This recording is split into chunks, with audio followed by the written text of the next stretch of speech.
सबसे पहले मैं आपका शुक्रिया अदा करना चाहता हूं कि आप मेरी वीडियो को लाइक करते हैं, सोशल मीडिया पे शेयर करते हैं।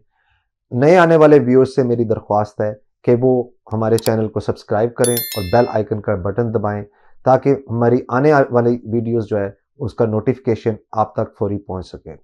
अगर आपका कोई सवाल है और आप उसका जवाब चाहते हैं तो नीचे दिए हुए ईमेल एड्रेस पे, स्क्रीन पे दिए हुए ईमेल एड्रेस पे आप मुझे ईमेल कर सकते हैं। मैं पूरी कोशिश करूंगा कि आने वाली वीडियो में उस सवाल का जवाब जो है वो शामिल किया जा सके। Now, the purpose of this video is just to provide the information. It is not a legal advice. अगर आपको लीगल एडवाइस चाहिए तो आप किसी क्वालिफाइड सोलिसिटर से रब्ता करें, वो आपके केस को देखते हुए आपको बेहतर गाइड कर सकता है। मैं उम्मीद करता हूं कि बाकी वीडियोस की तरह आपको ये वीडियो भी पसंद आएगी और आप इसको सोशल मीडिया पे वैसे ही शेयर करेंगे जैसे आपने पहले वीडियो शेयर की हैं। Once again, thank you very much for watching this video. Welcome to my video. मैं हूं सैयद अफाक हसन और आज की वीडियो में हम बात करेंगे लॉन्ग रेजिडेंस के ऊपर। लॉन्ग रेजिडेंस रूट के ऊपर बात करेंगे हम। ये जो लॉन्ग रेजिडेंस रूट है इसमें बहुत सारी चीज़ें आ जाती हैं। इसमें जैसे कि आ जाता है कि अगर आप 10 इयर्स लॉफुल लॉन्ग रेजिडेंस है आपकी यूके के अंदर, वो आ जाता है। फिर आपका 20 इयर्स रूट आ जाता है जिसमें आप लॉफुल नहीं भी रहे लेकिन आपका जो रेजिडेंस था वो कंटिन्यूस था यूके के अंदर। इसके अंदर 7 इयर्स चाइल्ड का रूट आ जाता है। इसके अंदर 10 इयर्स चाइल्ड रूट आ जाता है। इसके अंदर 18 टू 25 के जो एज के लोग हैं जो यहाँ पे आए थे, अगर उन्होंने हाफ ऑफ अपनी लाइफ यहाँ पे गुजारी है तो उनका रूट आ जाता है। तो ये एक बहुत वसी टॉपिक है, लेकिन आज के इस वीडियो के अंदर जिसके ऊपर हम बात करेंगे वो बात करेंगे 20 इयर्स लॉन्ग रेजिडेंस रूट की, जिसके लिए जो लोग यहाँ पे इलीगल रह रहे हैं, अगर वो 20 इयर्स से यहाँ पे हैं, वो अपना वीज़ा कैसे हासिल कर सकते हैं। और इसके साथ साथ जो इस वीडियो के अंदर जो एक स्पेशल चीज़ है वो ये है कि अगर आप लेस देन 20 इयर्स यहाँ मौजूद हैं यूके के अंदर, तो क्या आप तब भी अपना वीज़ा इस रूट के ऊपर ले सकते हैं कि नहीं ले सकते। उसकी रिक्वायरमेंट क्या होगी, आपको साबित क्या करना होगा कि आप ये दिखा सकें कि even though you have been in this country less than 20 years, लेकिन क्या आपको वीज़ा मिल सकता है। कितनी देर का वीज़ा मिलेगा, क्या वो वीज़ा आपको सेटलमेंट की तरफ लीड करेगा, कितनी देर बाद करेगा, इसकी वीज़ा एप्लीकेशन फ़ी क्या होगी और इसकी रिक्वायरमेंट्स क्या हैं, इन सब चीज़ों पे हम बात करेंगे आज इस वीडियो के अंदर। और इससे पहले कि हम अपना टॉपिक स्टार्ट करें, मैं ऑलवेज़ आपसे एक रिक्वेस्ट करता हूं कि इस वीडियो को जो है ज़्यादा से ज़्यादा शेयर कीजिएगा, क्योंकि हो सकता है ये इन्फॉर्मेशन शायद आपके लिए तो इतनी इम्पोर्टेंट ना हो, लेकिन बहुत सारे लोग इस इन्फॉर्मेशन को ढूंढ रहे हों और आपका इस वीडियो को शेयर करना किसी के काम आ जाए और वो आपको भी दुआएं दे और आप उसकी दुआओं में शामिल हो जाओ। और चैनल सब्सक्राइब करना मत भूलिएगा, बेल आइकन का बटन दबाइएगा। बेल आइकन का बटन, क्योंकि जैसे ही मेरी नई वीडियो आएगी आपको उसी वक्त जो है वो अलर्ट आ जाएगा, क्योंकि मैं रखता हूँ ऑलवेज़ आपको नई नई इमिग्रेशन पॉलिसीज़ से आगाह।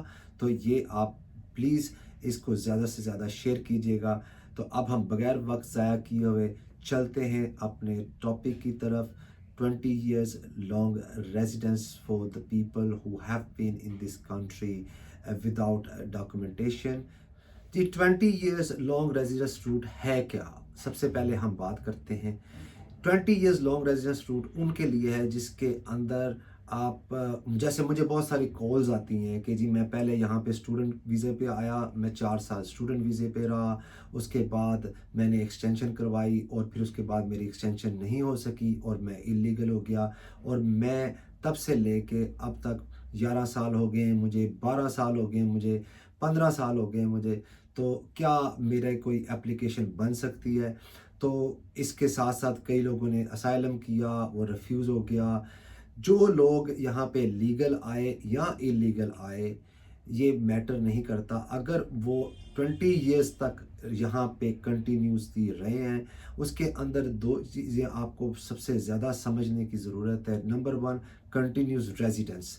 कंटिन्यूस रेजिडेंस जो है वो ये है कि आप 20 साल के अंदर 6 महीने से ज़्यादा अपनी इस कंट्री से बाहर ना रहे हों, और दूसरा, इन टोटल 18 महीने से ज़्यादा आप 10 साल के अंदर ना रहे हों, तो तब आपकी ये कंटिन्यूस रेजिडेंस जो है वो रहती है। कंटिन्यूस रेजिडेंस के ऊपर हम एक डिटेल वीडियो करेंगे जब हम बात करेंगे उन लोगों की जो कि 10 इयर्स लॉफुल कंटिन्यूस रेजिडेंस के तहत यहाँ पे वीज़ा हासिल करते हैं, और वो कैसे हासिल करते हैं, उसकी रिक्वायरमेंट क्या है। तो वो जब अलग से एक वीडियो बनेगी उसके अंदर मैं आपको कंटिन्यूस रेजिडेंस जो है, अभी आपके लिए इतना समझना ज़रूरी है कि अगर आप के पास पेपर थे या नहीं थे, आप इस कंट्री में 20 साल रहे, तो क्या आपकी एप्लीकेशन बनती है? जी बिल्कुल, आपकी एप्लीकेशन बनती है। लेकिन इसके अंदर जो असल बात है कि if you have been in this country less than 20 years, तो क्या आप अपनी एप्लीकेशन कर सकते हैं कि नहीं कर सकते। तो मैं आपको इसको फर्दर आगे जाके इसकी जो है एक्सप्लेन करता हूँ कि आप ये एप्लीकेशन कैसे कर सकते हैं। बिल्कुल कर सकते हैं, लेकिन कैसे कर सकते हैं, उसके अंदर आपको क्या प्रूफ करना होगा, ये मैं अभी आपको थोड़ी देर में नेक्स्ट बताता हूँ। अच्छा, ये 20 ईयर्स की जो फीस है वो 1033 पाउंड है, प्लस 1560 पाउंड जो है वो इसकी जो IHS होती है। इसके तहत आपको 30 मंथ्स का जो है वो वीज़ा मिलता है। जो वीज़ा होता है वो 10 साल के रूट पे होता है, तो आपको 10 ईयर्स जो हैं और गुजारने होते हैं इससे पहले कि आप इंडेफिनिट लीव टू रिमेन हासिल कर सकें। तो इन टोटल आप 20 ईयर्स पहले रहेंगे एज ए इलीगल इमिग्रेंट, उसके बाद आपको 2.5 साल के वीज़े मिलेंगे। जब आपका 30 ईयर्स हो जाएंगे, फिर ये वीज़ा आपको लीड करेगा सेटलमेंट की तरफ, जो कि इंडेफिनिट लीव टू रिमेन है। अच्छा, इसके अंदर अब आपको इसका प्रोसेस क्या है, प्रोसीजर क्या है। इसका प्रोसीजर जो है बहुत ज़्यादा सिंपल है। आपकी जो है वो कंटिन्यूस रेजिडेंस होनी चाहिए 20 ईयर्स तक।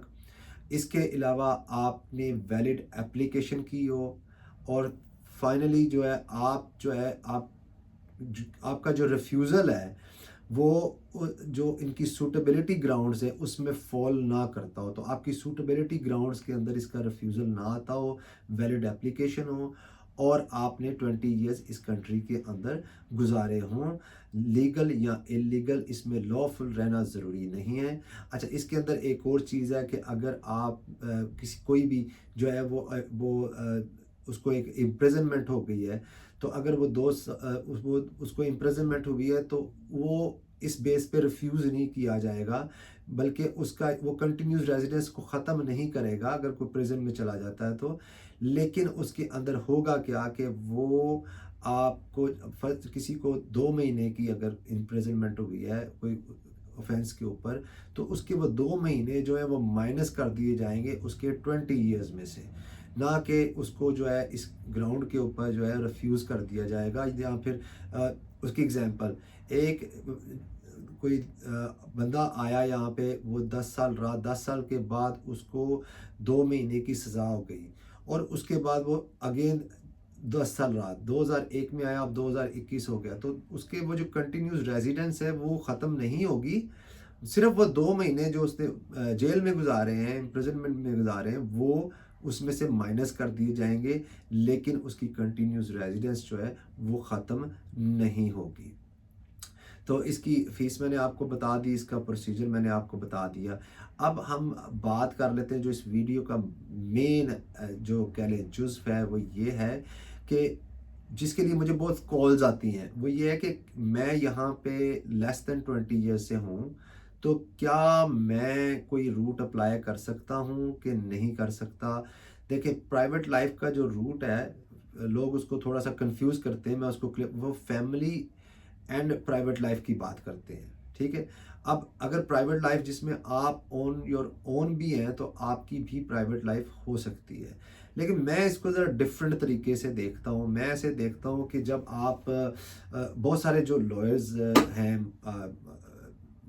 नॉलेजेबल हैं, माशाल्लाह से बड़े अच्छे हैं, तो वो बात करते हैं, तो वो क्लाइंट के साथ जब बात हो रही है, तो आपने ये तो साबित करना ही करना है कि यहाँ पे आपकी लाइफ बन गई है, कि आप 10 साल से यहाँ पे हैं, आपकी यहाँ सोशल टाइज़ हो गई हैं, आपकी एक लाइफ बन गई है, you are in very integrated in this society, and obviously आप वापस नहीं जाना चाहते, ये तो समझ में आ गई। लेकिन जो कानून कहता है, जो इमिग्रेशन रूल कहता है, जो जो गाइडेंस कहती है होम ऑफिस की, वो ये कहती है कि भाई even you have been less than 20 years in the UK, आप फिर भी इसके लिए अप्लाई कर सकते हो। लेकिन उसकी कंडीशन क्या उन्होंने रखी है, उसकी कंडीशन ये रखी है कि आपको ये साबित करना होगा कि there will be very significant obstacles for you, कि आप वापस जिस कंट्री में भेजे जा रहे हो, अगर आपको यूके लीव करना पड़ जाए, जिस कंट्री में आप वापस जा रहे हो, तो आपके लिए वेरी सिग्निफिकेंट ऑब्स्टेकल्स आपको फेस करने होंगे उस कंट्री में वापस जाके इंटीग्रेट होने के लिए। आपको वहाँ पे सेटल होने में बहुत प्रॉब्लम होगी। तो अगर आप इस चीज़ को साबित कर सकते हैं कि हाँ जी, मैं अगर वापस चला जाता हूँ यूके से, तो मुझे बहुत बड़े जो मुश्किलात का सामना होगा, तो फिर आप इस वीज़े को हासिल कर सकते हैं, चाहे आप यहाँ पे 11 साल से हैं, 12 साल से हैं, 16 साल से हैं या 18 साल से हैं। ये फिर ख़त्म, ये मैटर ख़त्म हो जाता है। वो 20 इयर्स रूट तो एक है ही है, उसमें आपने कुछ साबित नहीं करना होता, उसमें सिर्फ आपने यही दिखाना होता है कि आप 20 ईयर्स से यहाँ पे थे। लेकिन इसके मुताबिक जो मैं बात कर रहा हूँ, जो जो हमेशा मैं बात करता हूँ कि भाई आपके पास ऑलवेज ऑप्शंस अवेलेबल होती हैं। आप किसी क्वालिफाइड सॉलिसिटर से मिलें, आप उससे बात करें, आप अपनी सर्कमस्टांसिस उसको एक्सप्लेन करें। घर बैठने से, छुप के बैठने से, इलीगल काम करने से आपके मसले का हल नहीं होने वाला। तो आप ये देखो कि पहले तो 20 इयर्स आप यहाँ पे इलीगल रहो, फिर उसके बाद 10 साल आप दोबारा वेट करो, जिसमें आपको जो है वो किसी किस्म के आप बेनिफिट नहीं ले सकते, अलाउ नहीं करता होम ऑफिस, ठीक है। अब आपको अप्लाई करना चाहिए, आप किसी क्वालिफाइड सॉलिसिटर के पास जाएं, जो आपको आपका केस देखते हुए अच्छी तरह से गाइड कर सके, और आप एटलीस्ट गिव इट अ गो यार, ट्राई तो करो। ट्राई करने में क्या अर्ज है? आपके अगर आपको वो कहेगा कि आपका केस बनता है, तो ठीक है, आप अप्लाई कर देना, लेकिन आप ट्राई करें। तो ये ज़रूरी नहीं है कि 20 ईयर्स रूट सिर्फ उन लोगों के लिए है जो यहाँ पे आए हैं और 20 ईयर्स से हैं, इलीगल हैं। ये उनके लिए भी है जो लेस देन 20 ईयर्स इस कंट्री में रह चुके हैं, लेकिन वो ये साबित कर सकते हैं कि अगर वो अपनी कंट्री में वापस जाते हैं तो उनको मुश्किलात का सामना करना होगा। अच्छा, अब इसके अंदर हम एक और बात कर लेते हैं। हाँ जी, हम बात ये कर रहे हैं कि लॉन्ग रेजिडेंस की। अच्छा, इसके अंदर हम ये बात कर रहे हैं कि आपको क्या साबित करना होगा और कैसे साबित करना होगा। अच्छा, आप ये देखें कि पहले तो क्या ऐसा कहा जाए और होम ऑफिस उसको कैसे देखता है कि जिसमें आप ये साबित कर सकें कि हाँ जी, आप अपनी कंट्री में अगर आपको जाना पड़ता है यूके छोड़ के, तो आपको किस किस्म के ऑब्स्टेकल्स का सामना करना पड़ेगा, जिसको ये वेरी सिग्निफिकेंट ऑब्स्टेकल्स जो हैं वो मानेंगे। अब उसके अंदर ये जो बार है ना, स्टैंडर्ड इसकी जो बार है वो बहुत हाई सेट कर दी गई हुई है। अब ये आपके ऊपर है, ऑनस इज ऑन यू, आपने प्रूव करना है।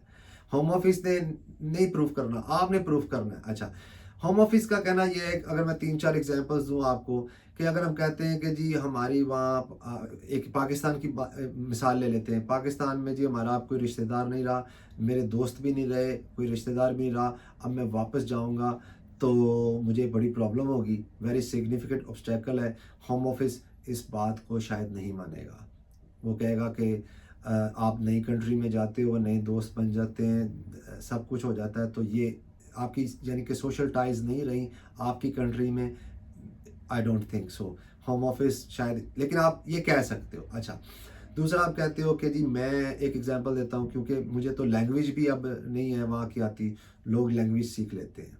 ये भी कोई बड़ी बात नहीं है उस कंट्री की। इंग्लिश लैंग्वेज है, इंटरनेशनल लैंग्वेज है, आप सारी दुनिया में बोलते हो, तो that's not an issue at all. So let's talk about the third one now.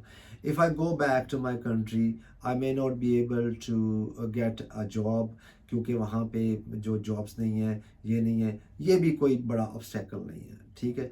Unless unless कि आपके पास जो है कोई मेंटल हेल्थ इश्यूज हैं जिसकी वजह से आप लैंग्वेज लर्न नहीं कर सकते, आप कुछ ऐसा नहीं कर सकते, जॉब नहीं कर सकते, आपको जो है वो अपना घर बार वगैरह कुछ पता नहीं है, तो as it has to be the big one, big obstacles. Home Office इसको जो है वो ऐसे देखता है। लेकिन अगर हम कोर्स की बात करें, क्योंकि जब आप ये एप्लीकेशन करते हैं तो एप्लीकेशन के बाद अगर वो रिफ्यूज़ हो जाती है तो आपके पास राइट ऑफ अपील अगर आ जाता है तो आप उसको अपील भी कर सकते हो। तो अगर मैं कोर्ट्स की बात करूं कि कोर्ट्स इसको कैसे देखता है, तो कोर्ट्स इस मामले में ज़रूर जो एक कमारा का केस था, कमारा के केस के अंदर मैं आपको बताऊं, एक छोटी सी फैक्ट्स मैं उसमें बता देता हूं आपको। 6 साल का वो बच्चा था, वो यूके आया, यूके आके यहाँ पे सेटल हो गया, और वो जब वो बड़ा हुआ तो उसको इंडेफिनेट लीव टू रिमेन भी मिल गया। इंडेफिनेट लीव टू रिमेन लेने के बाद उसको जो है वो उससे कोई क्रिमिनल ऑफेंस हुआ और उसको जो है सज़ा हो गई 3 साल प्लस की। उसके ऊपर होम ऑफिस ने उसके डेपोटेशन ऑर्डर जो है वो कहे कि जी इसको डिपोर्ट कर दिया जाए। तो ये केस जो है वो ट्राइब्यूनल में गया, फर्स्ट ट्राइब्यूनल में गया, उसके अंदर उन्होंने इसको जो है देखा, फिर अपर ट्राइब्यूनल में देखा। 2 बार ये केस आगे पीछे ऐसे हुआ है। कमारा का केस है, सेक्रेटरी ऑफ स्टेट वर्सेस कमारा, ये आप गूगल पे सर्च भी कर सकते हैं, बहुत फेमस केस है ये। अच्छा, उसके अंदर फिर जो कोर्ट्स ने इसको कैसे देखा, कोर्ट्स ने जो जो होम ऑफिस का था वो कह रहे थे कि ये he is young and capable of doing things, so ये जो है इसको जो है यहाँ से डिपोर्ट किया जाए। लेकिन कोर्ट ने जो है उसको डिफरेंट, वो काफ़ी रीज़नेबल होती हैं कोर्ट्स ने उसको डिफरेंट तरीके से देखा। और इसीलिए मैं आपसे कह रहा हूँ कि अगर होम ऑफिस अगर आपकी प्राइवेट लाइफ को या आपके ऑब्स्टेकल्स को नहीं भी मानता, तो we have courts over here where we can go and we can talk about it कि हाँ जी वाकई हमारे पास ये ऑब्स्टेकल्स हैं। तो ना उम्मीदी जो है, और कि भाई अब मेरा कुछ नहीं हो सकता, मुझे 20 साल ही वेट करना है, तो ठीक है, आपके पास ऑप्शन है कि या तो आप आगे, जैसे किसी को अगर 8 साल हुए हैं तो वो 12 साल वेट करें, अगर किसी को 15 साल हुए हैं तो वो 5 साल वेट करें, या कि आप इसको अपनी एप्लीकेशन करें। आप चाहें आप किसी से मिलें, आप उनसे बात करें और वो आपका केस अच्छे तरीके से रिप्रेजेंट करे और आपको जो है वो वीज़ा मिल सकता है। It is difficult but I am telling you it is not impossible as long you are willing to try for it। और आप, और वैसे भी आपने ऐसे थोड़ी केस डाल देना, आपने पहले वकील से मिलेंगे, उससे बात करेंगे, उसको देखेगा कि आपके जो है वो वेरी सिग्निफिकेंट ऑब्स्टेकल्स बनते हैं कि नहीं बनते, and then you can apply for it, ठीक है।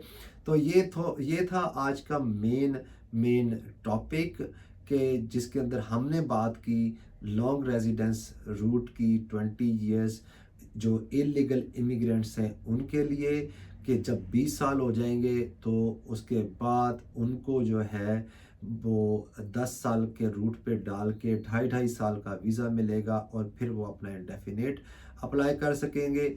और उसकी जो फीस है वो 1033 प्लस 1560 होगी।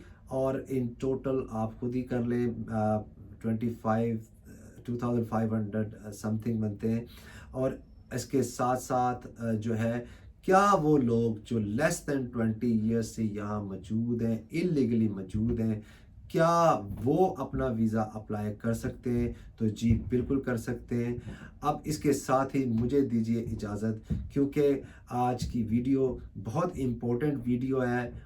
बहुत सारे लोग हैं, they are looking for this information. I'll request you again to share this video as much as you can on social media, WhatsApp, wherever you can, so they can get some help out of it. और इसके साथ साथ आप मेरे video को like कीजिए। अगर comments हैं तो आप डेफिनेटली कमेंट्स कीजिए। I will try to comment back, और मैं रिप्लाई करूँगा आपके कमेंट का। और इस वीडियो को लाइक कीजिए। अब मुझे दीजिए इजाज़त, मैं मिलूँगा आपको अपनी नई वीडियो में नए टॉपिक के साथ। तब तक के लिए अल्लाह निगहबान।